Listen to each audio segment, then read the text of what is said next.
పాకిస్తాన్లోని తీవ్రవాద స్థావరాలపై ఇరాన్ దాడులు చేయడం రెండు దేశాల మధ్య తీవ్ర ఉద్రిక్త పరిస్థితులకు కారణమైంది. తమ భూభాగంలో ఇరాన్ దాడులు చేయడాన్ని పాకిస్తాన్ తీవ్రంగా ఖండించింది. ఈ దాడులకు తీవ్ర పరిణామాలుంటాయని హెచ్చరిక జారీ చేసింది. ఈ చర్యలు ఇరు దేశాల మధ్య ఉన్న సంబంధాలను దెబ్బతీసేలా ఉన్నాయని ఆక్షేపించింది. పాకిస్తాన్లోని బలూచిస్తాన్ ప్రాంతంలో దాడులు చేసినట్లు ఇరాన్ ప్రకటించింది. ఆ ప్రాంతంలో ఉన్న తీవ్రవాదులు స్థావరాల లక్ష్యంగా డ్రోన్లు, క్షిపణులతో దాడులు చేసినట్లు వెల్లడించింది. జైష్ అల్ ఆదిల్ అనే ఉగ్ర సంస్థకు చెందిన 2 ప్రధాన కార్యాలపై దాడులు చేసినట్లు ఇరాన్ తెలిపింది. ఈ దాడుల్లో జైష్ అల్ ఆదిల్ 2 స్థావరాలు ధ్వంసమైనట్లు పేర్కొంది. అయితే ఇంతకు ముందు బలూచిస్తాన్ కేంద్రంగా ఉన్న జైష్ అల్ ఆదిల్ మిలిటెంట్లు తమ భద్రతా బలగాలపై దాడి చేశారని ఇరాన్ ఆరోపించింది. దీనికి ప్రతీకారంగానే బలూచిస్తాన్లోని ఉగ్ర స్థావరాలపై దాడి చేసినట్లు సమాచారం.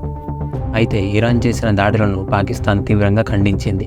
తమ భూభాగంలోని తీవ్రవాద స్థావరాలే లక్ష్యంగా దాడి చేశామంటూ ఇరాన్ చెప్పడాన్ని తప్పుపట్టింది. ఇరాన్ చేసిన దాడుల్లో 2 చిన్నపిల్లలు చనిపోయారని తెలిపింది. మరో 3కి తీవ్ర గాయాలయ్యాయని చెప్పింది.